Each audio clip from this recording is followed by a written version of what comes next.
All right, now we're gonna dive into another tune off of Discovery from Daft Punk. This one's called Harder, Better, Faster, Stronger, famously sampled by Kanye West in his tune Stronger.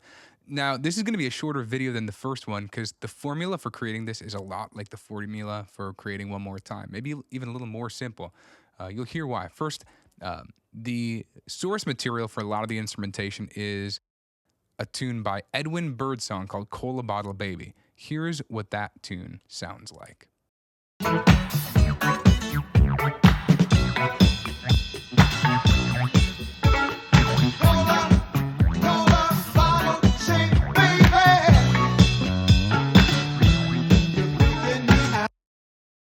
Wow. So the groove is just straight from that tune. So basically, in Ableton Live, you can create an instrument track, or a MIDI track, I should say, drop a drum rack onto it. You can drop an entire tune onto a cell here, and then start poking around to find exactly the places where those samples should happen. So we get.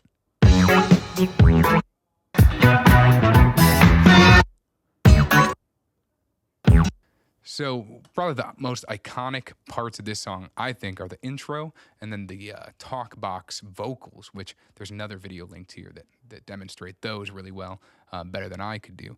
But the intro is basically made up of just a sequence of these chopped up samples, pretty simple, and an automated EQ that lifts up once we get into the nitty gritty of the song. Here, take a listen.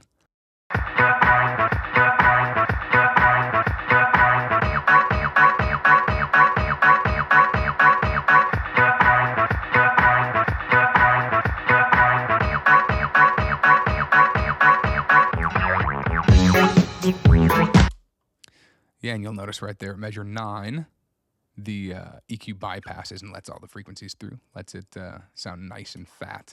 Now, what's interesting about doing samples this way is that the groove gets a lot more difficult to kind of latch onto and make definite. You've really got to try hard to get samples perfectly timed before before the song is going to sound right. So that means not only finding the right start point and end point, but also making sure that the tempo of your composition where you're using these samples is exactly fitting the sample. It can't be the other way around. You can't just force a sample into a tempo. Or modifying the pitch of that sample, the pitch or the timing of that sample to make it to make everything land exactly right. A couple of milliseconds in either direction the wrong way on a sample can totally just kill the groove. So pay very careful attention to the samples when you're putting them together.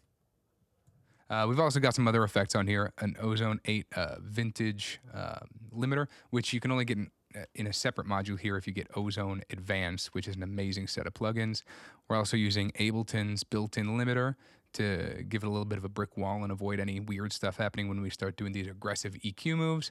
Another limiter after the EQ for the same reason. And then Trash 2 to give it some tape saturation and some thickness to it, because Daft Punk really pushed the boundaries, probably using some software but a lot of hardware, which I can't really demonstrate in this video, but we can get very similar results with just these simple plugins. So later on in the song, they do add an electronic percussion component. Makes us stronger than ever. And essentially, they layer that in with the sample. Super simple stuff. Once again, Daft Punk loves the 909. I mean, they even have a track named after it. That's a 909 kick, a 909 clap. Man, effective tools. These samples can be found in the Ableton core library.